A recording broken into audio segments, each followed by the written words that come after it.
नमस्कार मित्रांनो, स्वागत आहे तुमचं बोला दादा या मराठी यूट्यूब चॅनलमध्ये. बातमी आहे बीड कारागृहामधून.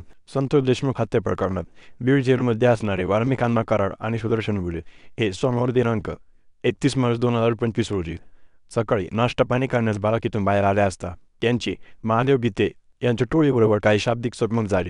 तर हा महादेव गीते कोण आहे? महादेव गीते हा बबन गीते यांचा समर्थक आहे, जो बीड कारागृहामध्ये सजा कापत आहे. मिळालेल्या माहितीनुसार महादेव गीते यांची टोळी आणि सुदर्शन गुले यांचे गेल्या 4-5 दिवसापासून शाब्दिक चकमक होत होती. तर आज सकाळी ते बाराटमध्ये बाहेर आले असता महादेव गीते यांच्या टोळीकडून सुदर्शन गुले याला लाथाबुक्क्याने मारहाण करण्यात आली असून वाल्मिकांना यांनाही थोडीफार धक्काबुक्की झालेली आहे.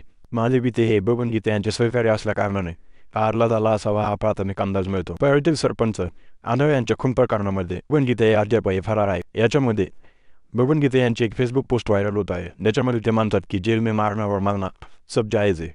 महादेव गीते व त्याच्या साथीदारांचे म्हणणे आहे की त्यांनाच मारहाण करण्यात आलेली आहे. वाल्मिक कराड यांच्या सांगण्यावरून आणि त्यांची रवानगी छत्रपती संभाजीनगर येथील करसूल कारागृहामध्ये करण्यात आलेली आहे. या प्रकरणामध्ये कोणी कोणाला मारलं याबद्दल पूर्ण माहिती मिळालेली नसून पोलीस चौकशी करत आहेत आणि गुन्हा देखील नोंद करण्यात आलेला आहे. पुढील माहितीसाठी आणि संपूर्ण बातमीसाठी चॅनलला सबस्क्राईब करा. धन्यवाद.